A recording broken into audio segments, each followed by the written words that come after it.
Today's guests are another mother and son duo, and this is the first time I have hosted a podcast across 3 different continents.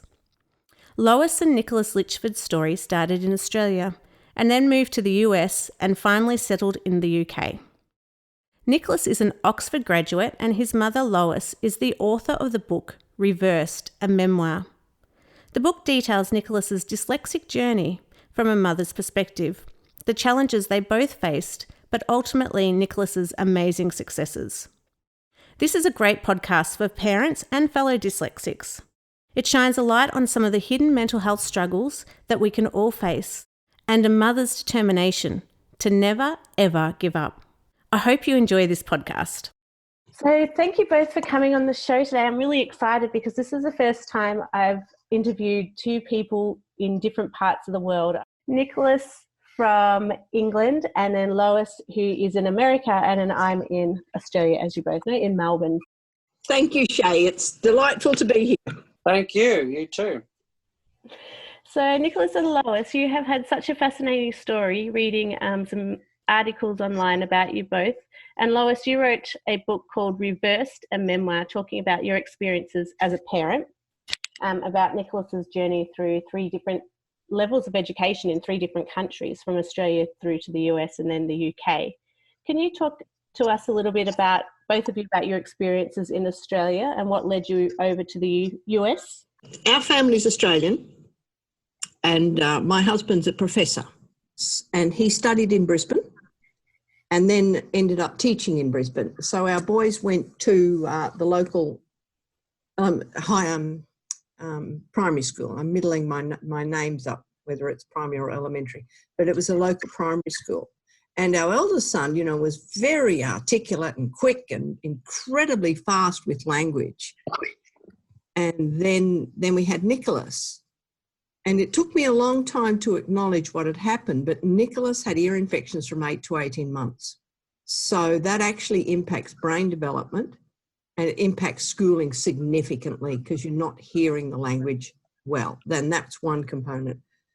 So Nicholas went to school in 1994 and he failed. He'd been to preschool and preschool was fine and kindergarten was fine. But grade 1 was just a total disaster, and he bit his fingernails every day. He wet his pants, so it was really quite disastrous. And so, Nicholas, how does that make you feel listening to your mum's memories of your early years of primary school? To be honest, I don't really have many memories of the earliest years of school. I can remember not really liking grade 1 and the teacher being rather mean, and that's about it. So I can't really remember much more than that, to be honest. Does it make you feel distressed hearing your mum talk about how your first year at school was so challenging? Not really. It's like just a different person. It's just a different part of my life. It's it's just like that happened. It's like that just happened to someone else. It's not. No, it doesn't really disturb me at all. No, I haven't read the book because that could bring back memories that might not be very pleasant for me. But hearing Mum talk about that doesn't really bother me. And so, how long were you in Australia before you moved over to the US? I moved to the US when I was 11, but we'd been to the US, we'd lived there twice before for a period of 3 and 6 months. And then we'd also moved to the UK in 95 for 6 months. So I'd lived outside of Australia for periods of time before then. So most of your primary school years were in Australia then? Yes. Yep. Yeah. From I think from up until 5th grade. Yeah. And so I think we're similar age. I think I started grade prep in 83, if I've got my maths right, around then anyway. And I think my dyslexia didn't start to show till grade 2. All right. But again, nobody picked it up because I think in the 80s it wasn't something, or even possibly the 90s, wasn't something that was really recognised in Australia at the time. Well, Nicholas's disability was really so significant, is what separated him from the rest of the class immediately in grade 1. And the testing was done at the end of 1995, and that was really horrific. And it really makes me question the value of testing, because it showed Nicholas had no strengths, that he could read 10 words, he had no spatial awareness, and then this lady said to me, your son has a low IQ. In fact, he's just above intellectually impaired. That testing could have so easily impacted so many things. And what Nicholas said was, you know, we went to England in 1995 for 6 months, and I taught Nicholas because I wanted him to work with him in a one-to-one. And I took these books, Success for All, with me to help me, and they were a failure. And what happened then was I was required to really stop and rethink and say, well, that's not working. What else do I have to do? And that's where the transformation occurred. You know, you throw away what he can't do. He can't do the letters and sounds. He's got no memory for words. Yes, that's right. So let's start doing something entirely different. And that's when I started to write poetry. And the poetry gave a context for the words. It gave the rhymes. It gave the sounds. It gave us illustrations. It gave us an understanding of language. And he just loved it. He ate it up. And it wasn't memory for words, memory for isolated words that caused the problem, and the letters and the sounds. But the poetry, and then I did explicit phonics instruction through a series of books called Hear It, See It, Say It, Do It by Mary Atkinson. And that changed my world and his world. So both those things happened outside of Australia and really impacted both of us. Nicholas, did you want to say something about England? Yeah, I can remember quite a bit from England. I remember the poems that Mum wrote. There are quite a lot of poems. One was about Captain Cook sailing around the world and filling in the gap of the missing land of Australia in 1770. I remember illustrating the poems with various pictures and images and just reciting them. I remember running down the hill to St. Nicholas's Church, which is a 1,000-year-old church just in the next town over from where I'm living now, actually. I remember with my grandmother. I remember going to the British Museum and looking at the maps. Well, actually, it's the British Library. And looking at the maps that Cook had written. I remember the books that we'd read at that time. I think things like I Wish I'd Sailed Around the World with Captain Cook. I Wish I Discovered Tutankhamun's Tomb with Howard Carter. All those sort of books. I remember that quite vividly. And yeah, that was a really fun time. It's interesting you talk about phonics, because there's a big shift in Australia right now about bringing phonics in as a standard. Yes. Well, it should be for all children to learn how to spell and read. Yes. But there's a big raging debate at the moment around phonics. It's very interesting because I see the words explicit phonics and I don't quite know what they mean, because with the books, the Hear It, See It, Say It, Do It, Nicholas did the digraphs, TH, SH and CH with a short vowel, and it took him 8 weeks to learn that particular group of words. And the next set of words he did were the consonant blends, the PL, the PR, the SL, the SR, the ST, all of those. And that also took another 8 weeks. And normally phonics is not taught as explicitly as that. But that was the level that Nicholas needed. And it was transformative to watch him take it in, and you can hear it now. The contrast between grade 1 and grade 2 when we were in England about what he remembers. And it's fascinating to me that, you know, he was really and truly engaged in learning in the UK. And that was the transformation. And it's when we went back to Australia in 1996, and I saw the school diagnostician again. You know, he's happy in school. He had an absolutely wonderful second grade teacher. He repeated second grade, and she was fantastic. But I went to the diagnostician and I said, look, Nicholas has just had such a wonderful time. And, you know, he asked to see Captain Cook's original maps. I knew that didn't come from a child with a low IQ. The school diagnostician stood up and said, well, I've spoken to the reading teacher and he's gone backwards. And then I said, well, you know, these things have happened. And then she said, well, he's the worst child I've seen in 20 years of teaching. And that still makes me something to say in a civilized voice, because it still makes me upset. Yeah, I can imagine.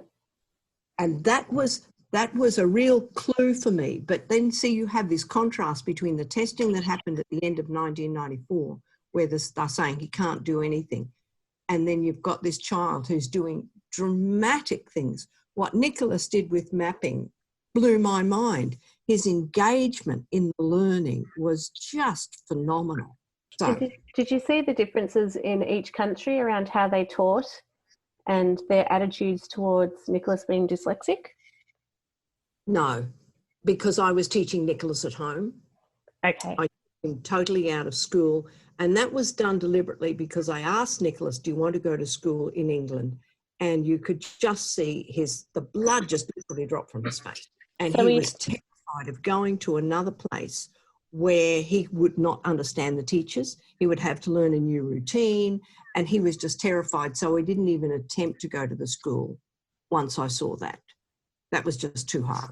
Were you, Nicholas, homeschooled through secondary school as well, or was it just primary school? Just no, it's just in the 6 months that I went to the UK. Okay. And then you came back to Australia and went back into school. Yeah. And so after that, you know, and that comment by the diagnostician was the one that made me say, I've got to do some more work with him. And he went back into school, and the classroom teachers at our school were absolutely phenomenal from grade 2 on. And Nicholas ended up loving school. I worked at home with him a little bit, but he went to school and learnt mostly in school. But that 6 months was the transforming component of his life. And I remember liking grade 3 and 4. I thought the teachers there were very powerful. We can say her name. We can say their names. Mrs. Raspaskovsky absolutely loved, and Mrs. Hinksman, another teacher he loved. And he was really in those classes. That's great to hear. I was doing a podcast the other day, and the person was talking about how much traumatized they were from school, and kept repeating the teacher's name and said they really had an effect on you. And he stopped and said, yeah, actually, I think they did. And this was going back, 40 or 50 years since he's been at that school. Yes. So it's nice to hear some, you remembering teachers' names for a positive reason. Yes. Well, this is what I find fascinating with Nicholas's story. We needed to be removed from the school system and totally upend the education and say, let's change everything to impact him and find his strength, along with teaching coding, along with teaching sight words, to have him grow. And then once we got that, then he could make sense of the classroom. And that was a critical component of the story. And that's why I really wrote the book. And that, because of Nicholas, I became a reading specialist. And so was secondary school, what was that like for you, Nicholas? Secondary school in the US. We went to the US. Nicholas was 11. Yeah, I moved to the US in 1999. It was very different.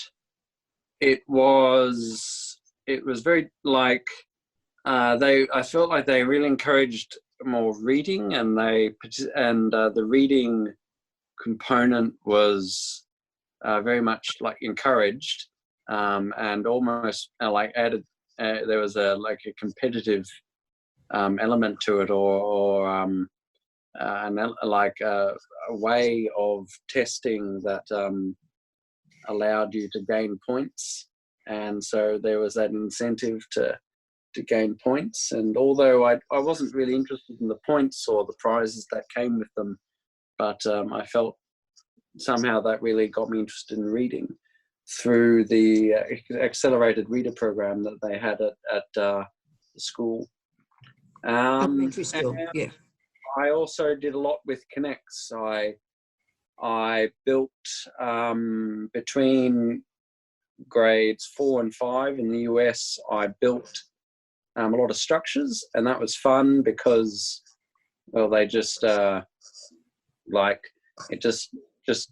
built on my spatial awareness skills as putting structures together, and I felt that was a really fun time.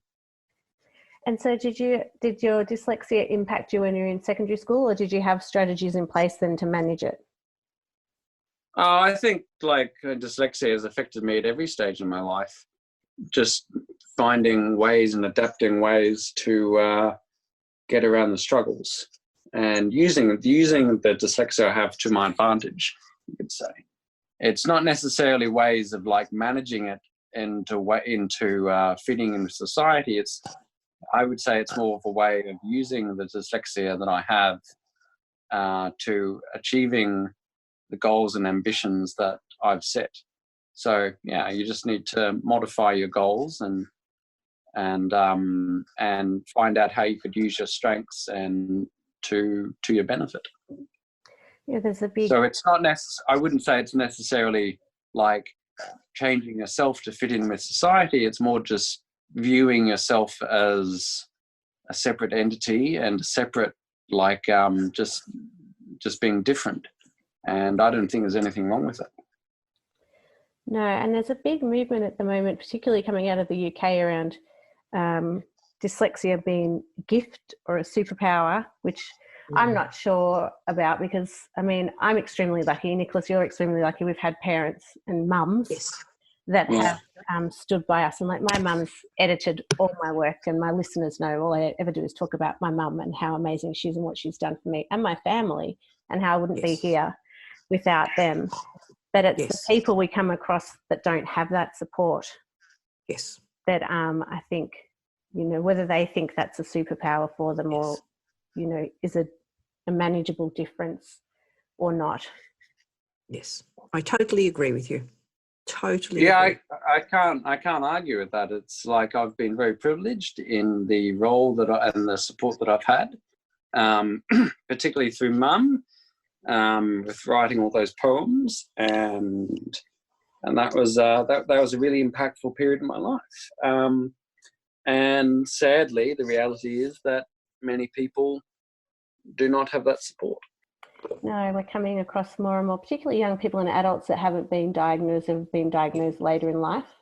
But also we're starting to do some work with the corrections and seeing the significant amount of people that end up in jail that have a learning disability is really quite alarming. Yes, it is. It is alarming. I think privilege is the right word. Very privileged to have had the type of family network and support. Because you ended up going to Oxford University, which is an amazing achievement. What did you study at Oxford? I read for a DPhil in mathematics. It took me 4 years, which is a pretty standard length, and that was after completing an undergraduate in mathematics and mechanical engineering at the University of Tasmania. And I've also branched out into health economics through a bit of a after my DPhil, which is a strange thing to do, but it was good fun.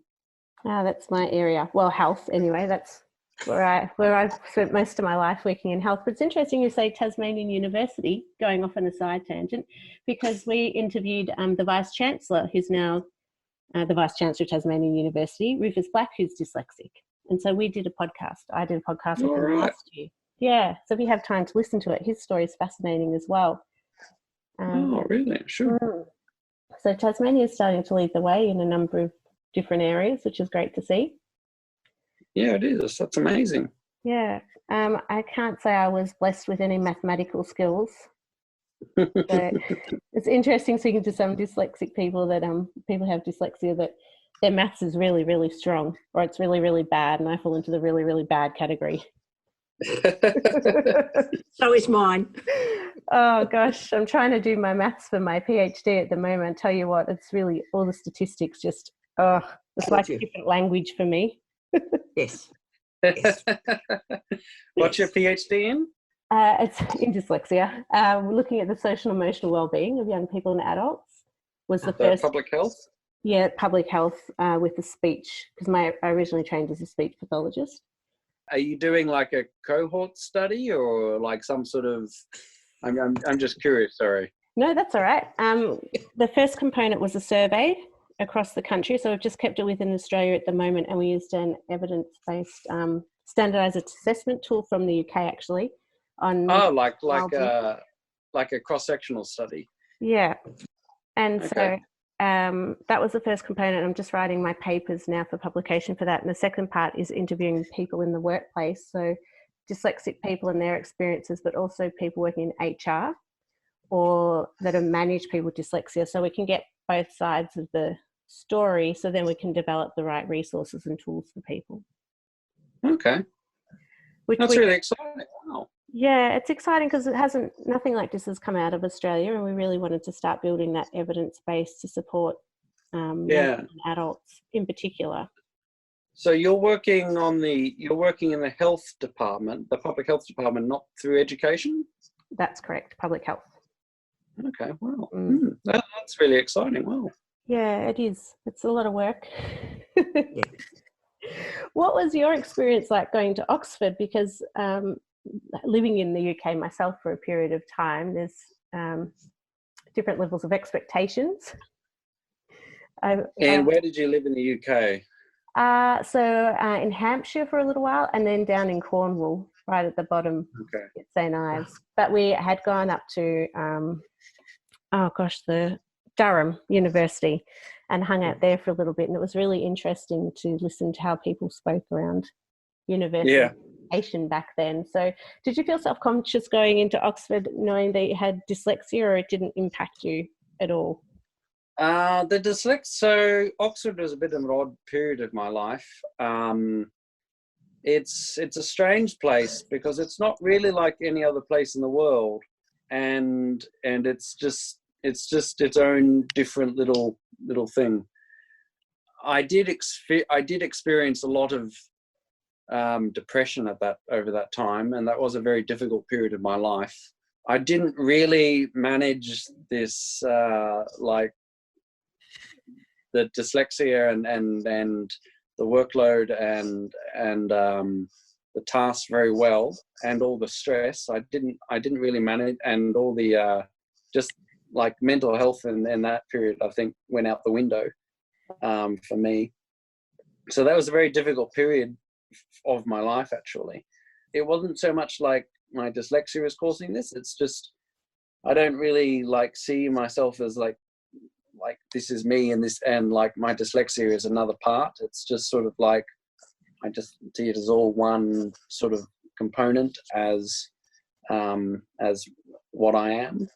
And I did feel very self-conscious. They call it here that it has a name called imposter syndrome, where you're just surrounded by all these really incredible and like smart people, and then I felt like I was there who just slipped through the system and was lucky to get in there, but I didn't really have any like the intelligence or the drive that was needed to be there. And for about 3.5, 4 years or so, the length of my time of my DPhil, that was the case, and it was quite difficult. And that's actually a very prevalent imposter syndrome has quite a high prevalence in Oxford, not just with me, but like my wife and a lot of other people have that same have that same sort of those feelings of just feeling like they're not meant to be here. There is a lot of support along with the university, but I also because of some ridiculous reasons, I didn't take it up. So the work was very difficult. It was difficult to like keep up with that, but I got through it. But also on the other side of things, I felt like I was able to socialize on a level that I just wasn't, that just isn't capable of me anywhere else in the world. Like when I was back in Tassie and in Texas, I would have maybe probably 2 or 3 friends at most. I generally wouldn't have more than 3 really good friends, because I just didn't like talk to that many people, and I just felt like there weren't that many people who were interested in talking to me. And Oxford is just different. It's a place that attracts people from every continent, from many different countries. I have friends from every single continent in the world. I know people who speak I don't know how many different languages, from all different and not just from select countries within each continent. I have friends from like many different countries across each continent. It's also that like at Oxford, everyone's a little bit weird. Everyone's a little bit strange. They're just a little bit out there. So the fact that I was really like very weird and very strange just made me fit in even more. And it's just a weird place like that, where like I just had the opportunity to socialize and to really meet. And so my circle of friends went from maybe 2 or 3 to 50 within a couple of months, or within like over a year. And I think like there's just no other place in the world that I could have that sort of connection with people. And it's just strange, because I feel like for me to socialize, like all these things have to be aligned. The planets have to be aligned. The moon has to be in the right phase. I just have to be feeling right. I just have to be feeling like I'm willing to meet people. I'm willing to talk. And all of those just have to work out on the right moment, at the right time, at the right day. And if they don't, if one thing is just off, then I just find it really difficult to talk to people. For me, it was just a really great opportunity, and it allowed the social side of me to really just blossom. So that's why I say that it's a very unusual time, that I felt an unprecedented level of stress and pressure that I haven't really, I have come across before, but nowhere near not in the sort of frame that I had experienced it as a student at Oxford. But also I experienced a level of socializing that I just don't think I could ever find anywhere else in the world. Yeah, it's interesting that you touch on imposter syndrome, which I think a lot of people with dyslexia can feel, but also your mental health and well-being was not at the greatest, yet you were socializing with so many people, which is really interesting. Yeah, because research really is starting to highlight the struggles that people, adults particularly, throughout our lives, but it continues to struggle with depression and anxiety and poor mental health outcomes compared to those that don't have a learning disability. So it's interesting that you raise that. And when we're put into situations like university, if you haven't taken the support that you can get, that it can be so much harder. Yeah, that's true. The university was generally quite good, but it was just the circumstances meant that I went through quite high levels of anxiety, and in hindsight I should have got help for that, but stupidly I didn't. And but now now I feel much better, and to get to this stage I feel like I've had to go through a lot of changes and some real very difficult periods, and I've put my wife through those experiences as well. Bless her. Yes, it's hard, isn't it? We put our families through it. My family's certainly been through a lot. But Lois, it must have been exciting for you to see Nicholas go to Oxford, but then it must have been hard as well knowing that he was struggling like that. You're absolutely right. Nicholas's father, my husband, had also received his degree from Oxford. Oh, wow. I was aware of the level of stress that my husband went through. And knowing Nicholas had this language difficulty really did concern me, because everything in Oxford, I mean, yes, you do have to write a thesis, and that was incredibly difficult for Nicholas. And when he first went there, you know, he said everything's oral, blah, blah, blah, and I can't do this, that, and the other. And his brother says, Nicholas, take pictures of every board that they do, record the lectures. And so that's where some of the input came from to get him through this as well. It's interesting you didn't seek help. Is it because do you normally disclose you're dyslexic? Or is that something you don't talk about until we put this podcast out? No, it's fine. Like, I didn't really talk about it too much during my DPhil. I told my supervisors this is the case, but like, I didn't really seek much help in the first 2 years, and it wasn't for a long period that I just didn't seek help, because I don't know, I couldn't see how people could help me or something, and I just needed to bash away with a sledgehammer at it. It's which called is grit. not. Yeah. I'm starting to love that word. Yeah, and that was me for about just, bash away with a sledgehammer, and just eventually you'll get something. And I've since come to realize that it's not a very healthy approach to work. No. It takes a bit more of a chisel, I guess. And it was only after my DPhil when I really had to address that. I went for a postdoc at Imperial. I went to, and then I did a master's in health economics, and with the support of my wife. Like, it wasn't until well after my DPhil had passed that I actually was forced to address these issues and really confront them. And I think now I'm in a much better state. That was not an easy period for me. I went through it and I came out better the other side. Yeah, we're lucky when that can happen, aren't we? We come out the other side. So now you're working. Lois, you've written your book.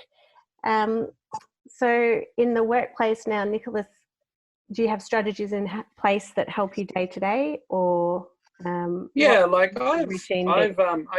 don't tend to tell people at work that I'm dyslexic.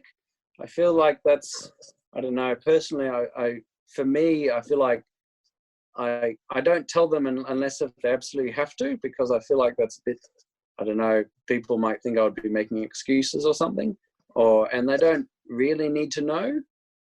I tell them, like, I recorded meetings.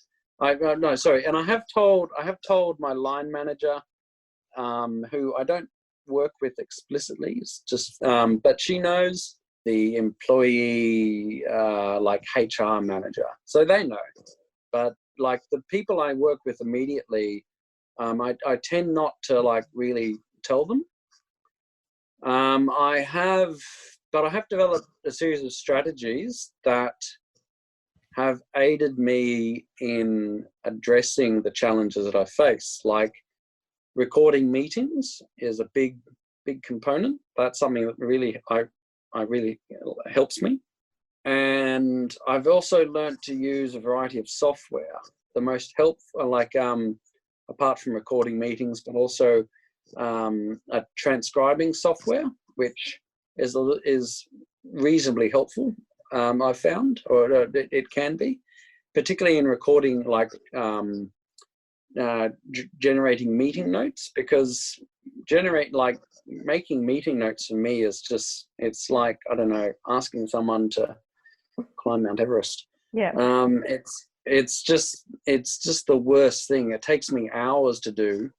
It's so difficult, and and my wife, she could do it in like half an hour. Yeah. But like for me, it takes me 3 or 4 times longer. And so, but I just try to avoid those sort of roles that do that. Lois, you've ended up becoming a bit of a dyslexic advocate. Yes. Would that be right? I'm an advocate. I also became a reading specialist. And when we were in Lubbock, I ended up in a role where I was teaching children who failed all reading programs. And I went from school to school to school to teach these kids, because I thought if we can teach Nicholas, there's no excuse for not teaching every other child. And my children ranged in age from 7 till 15. My 15-year-olds came to me with no words. After 10 years in school, they could not read a thing. And I taught them to read. Which is amazing. Yeah. Yeah. So, yeah, it is. Yeah, isn't it? It's phenomenal, because I was interviewing an actor from America about his dyslexia, and he was diagnosed actually in prison. And so I heard him. Yes. His Yes. podcast. Oh, really? Wow. Yeah. Yes. And it was interesting because in America, if you're not, you don't have a job, then you're not covered for any medical or private health. So there's a whole cohort of children that are missing out on any type of intervention or assessment, which was just, I mean, it happens here to an extent because we don't have, none of our assessments are covered under Medicare here, but still, you know, our gap is not as big as America, and it was quite scary to think that that was happening. So it's amazing that you're going and doing that type of work for children that might not otherwise get it.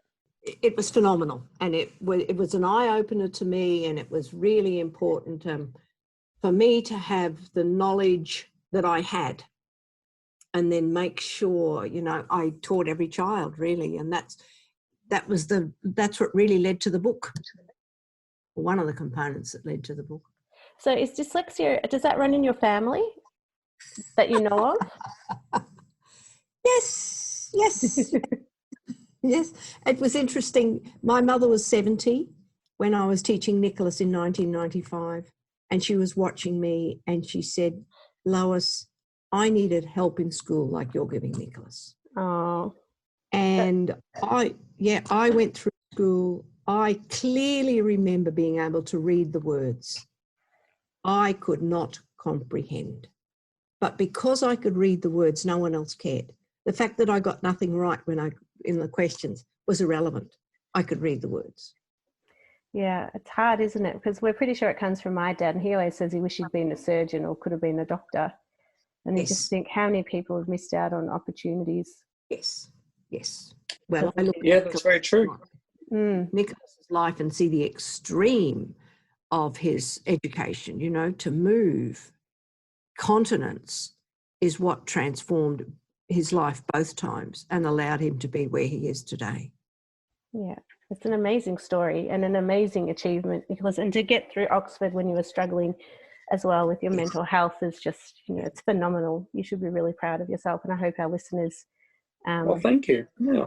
Can see that if you chisel away, I've written it down as a quote for our podcast. If you don't use a sledgehammer, but you chisel, which I think is a fantastic quote, because I think that's how we get through, actually. If we keep just working at it bit by bit, we can achieve what we set out to with the right supports like our mums. Yeah, that's true. Interesting to hear that your mother edits all your work. For me to write my book, I had to pay an editor. I met this young girl at a writing class, and she said, "I'll help you." And we wrote and wrote and wrote because I didn't have the experience to write a book. And she really worked with me to help me become the author that produced that book. But without her, you wouldn't have read the book. Yeah. We've had a few authors come on that have said the same thing. And because I'm trying to write my book at the moment, and I mean, I have to have external editors outside of my mum and my auntie, who's now helping me, because they just don't have the capacity to write a book as well, Lois. I mean, that's fantastic. I'm looking forward to reading it. Well, do you have it in audio book? I've put it on audio, and I've done an abridged version, and I hope it'll come out in the next month or two. I had hoped to have it out for Christmas, but I haven't done that yet. But I'm working on it.